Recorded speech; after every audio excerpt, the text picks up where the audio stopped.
Sagot ni Smaglas kay Wamos. MG pinuri si Smaglas, so tara.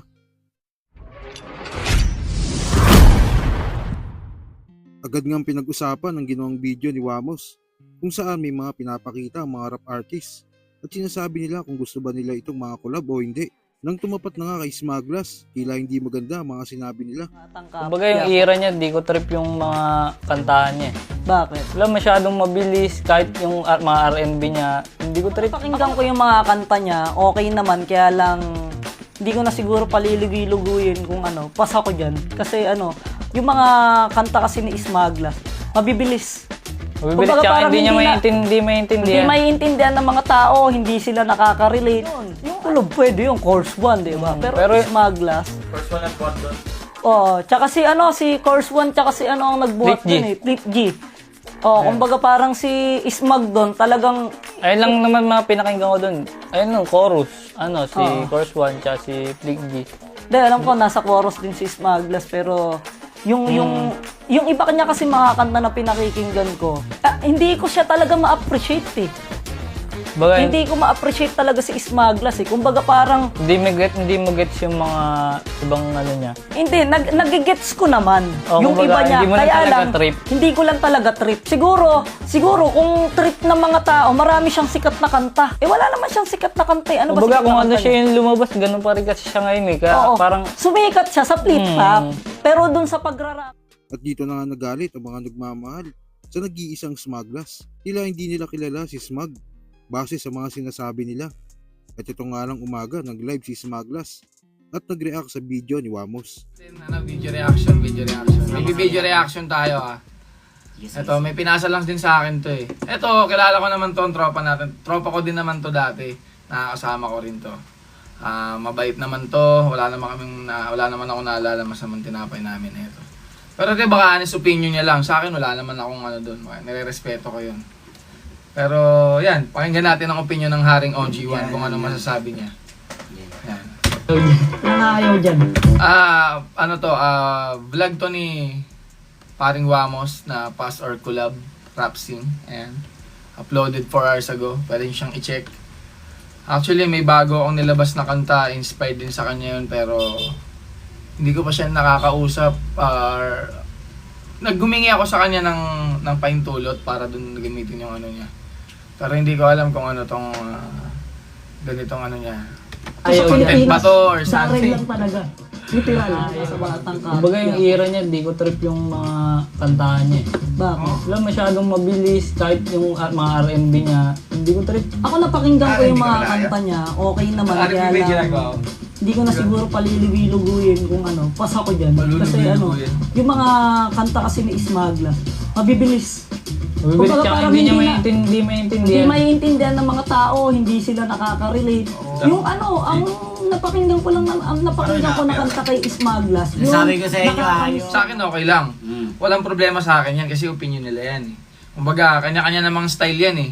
Iba-iba lang estilo, bawat rapper, iba-iba yung trademark. Pero kasi sa akin, yung ganyan na parang sasabihin nila na parang pangit ba? Or parang hindi masasabing skill na ano. Kaya sa akin, ang masasabi ko lang dyan na opinion yan, okay, re-respeto ko. Pero, sana naging sensitive din kayo. Kasi, yung iba kanya kasi mga kanta na pinakikinggan ko, hindi ko siya talaga ma-appreciate eh. cut lang.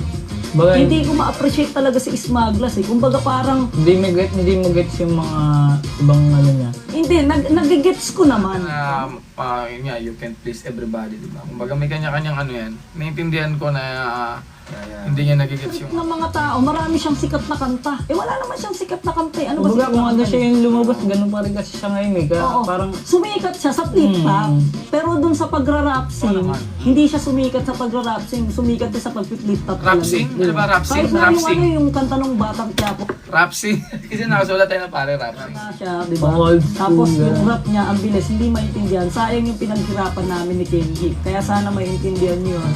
Smaglas, makapanood ka man nito, huwag ka magalit sa amin. baga opinion lang. Opinion lang. Pero ako, sa Opinion nila yan eh. Kailangan natin na respeto. Ako, lalong-lalo na ako kasi wala naman kami masamang tinapay niya ni Wamos. Pero di ko alam baka siguro, nagpaalam naman ako sa kanya dun sa ano eh.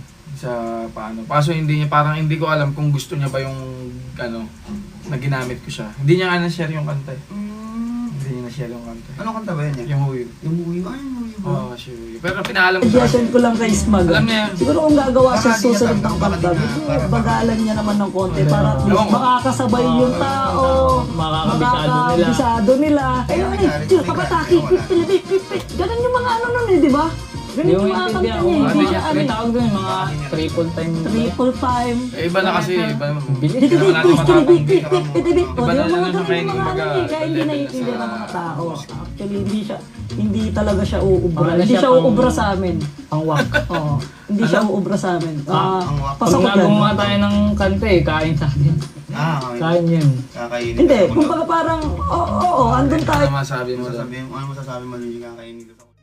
At sa kabilang balita naman, dahil nga sa agad na nag-trending ang mga sinabi ni Wamos at ng kapatid niya, ay agad naman gumawa ng reaction video si MG kung saan tila bad trip ito sa mga sinabi ni Wamos kay Smaglas. At dito nga ay pinuri ni MG si Smag at sinabing mabuti itong tao. Kapal, no, ng pagmumukha ni Wamos to say na hindi daw siya makikipag-collab kay Smaglas. At isa pa, mga kahombre ko, ang pagkakasabi niya pa, pagkaka-clear out niya pa, mga kahombre ko, kasama nung tulok niyang kasama na kapatid niya, yung Kenji Cruz. Nakakatawa sila parehas. At sabi po ni Wamos, hindi daw niya ma-appreciate si Smaglas. At ang akala po ni Wamos, mga kahombre ko, si Smaglas ay sumikat lang dahil sa flip top. At ang galing ni Wamos, siya po ang the biggest rap analyst of them all. Ha? Tandaan nyo, siya pinakamatindi sa rap industry. Imagine niyo, hindi niya po ma-distinguish yung flip top sa freestyle battle. Sabi niya, nakilala lang daw si Smaglas dahil sa pag-flip top. Ano ka ba naman, Wamos? Hindi makakapasok si Smaglas sa flip top or sa rap battle industry kung si Smaglas ay hindi sikat back in the day. Isa si Smaglas sa mga naunang mga MCs sa flip top, mga kahombre ko, alam nyo yan. Pero uulitin ko sa inyo, isa siya sa mga malulupet na rap artist sa bansang ito. Alam naman ng lahat yan, mga kahombre ko. Come on. Nag-iisa lang po si Wamos na hindi kasama nung tulok niyang kapatid na may ayaw sa rap style ni Smaglas. Ganyan talaga, mga kahombre ko, kapag slow yung utak mo. Kasi si Smaglas po ay kilalang rapper. Isa po siya sa fastest rapper in the Philippines. Lahat po halos ng kanta niya is mabilis ang flow, dikit-dikit. So kumbaga, pasok siya para sa mga tao na mas bukas kasi yung utak, mas mabilis. Alam nyo, mga kahombre ko, minsan na nakausap ko si Smaglas, doon ko na-realize, no, na alam din naman niya na yung mga pinaggagawa ko noon is, alam niyo, just for the clout. Pero isa po si Smaglas sa very, very respected na mga tao sa akin, ha, pagdating sa hip-hop kasama ni J Skills at ni Mike Swift. Dahil napakahusay niyang kausap, no? Iba-iba po kausap si Smaglas. Mabait, tuwid, humble. Very humble guy. Lalo na ngayon, alam naman ng lahat na ang karir niya ay nasa TV na. So kayo ba, ano masasabi nyo sa pahayag na ito ni MG? At sa mga sinabi ni Smag kay Wamos, anong reaction nyo dito? Kung ano man sa loobin mo, comment mo lang sa baba. Mapag-usapan natin yan. So yun lang. God bless.